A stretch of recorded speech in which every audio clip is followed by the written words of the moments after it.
Now, Ali, over to you. Can you tell us how you became a Christian to start with, please? Yeah, sure. I grew up in a broken home, single-parent home.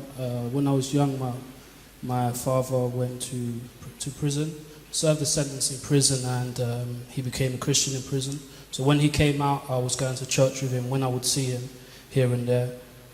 So I knew the idea of what church was, but I didn't really have a relationship with Jesus. Growing up, I decided to stop going, got involved in a lot of things with my friends. You know, I was around a lot of gang violence and things like that. Got involved in 2 serious issues where I was severely beaten up by a group of guys, and I felt like that's when God started to call me.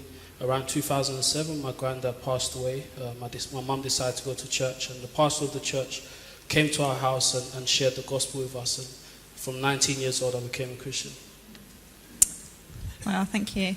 Now, part of your work in the mission is to work with another least reached group, young people in Forest Gate. Can you tell us about some of the challenges that they face in the area? Sure, yeah, I'm at Forest Gate with my partners, colleagues Jordan and Sammy. We work with young people who are from the local area. Most of them go to local schools. There's a lot of peer pressure around the area. Forest Gate is not too far from where I'm from, which is Leytonstone. It's known for a lot of gang violence. So there's a lot of peer pressure, and the mindset of the older lot that have come down to younger generation, poverty, broken homes, and a lot of the young people are just lost in a sense. And so how do you and the team go about sharing Jesus with them?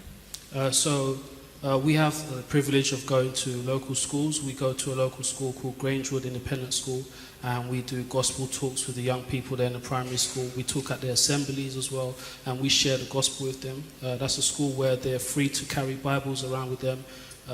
It's a Christian school, but not all the pupils there are Christians. So we're just free to share the gospel with them there. Also, we have youth clubs in our local centre at Ridley, where young people from local schools come.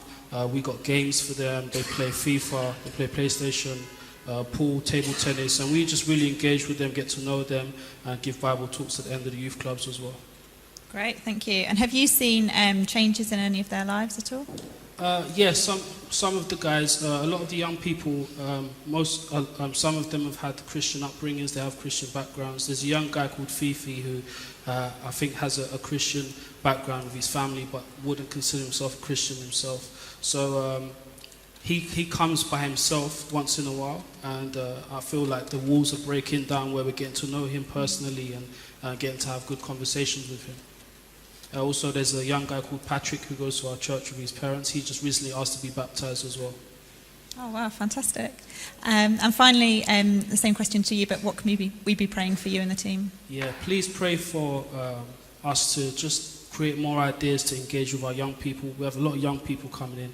I need more ideas for me and my colleagues just to engage with them and to really relate to them in a sense, just to say, we know where you're coming from. Some of us come from exactly where you're coming from. Please pray for our team at Ridley that we may just have new ideas how to engage with our community. Great, thank you. Thank you very much, everybody.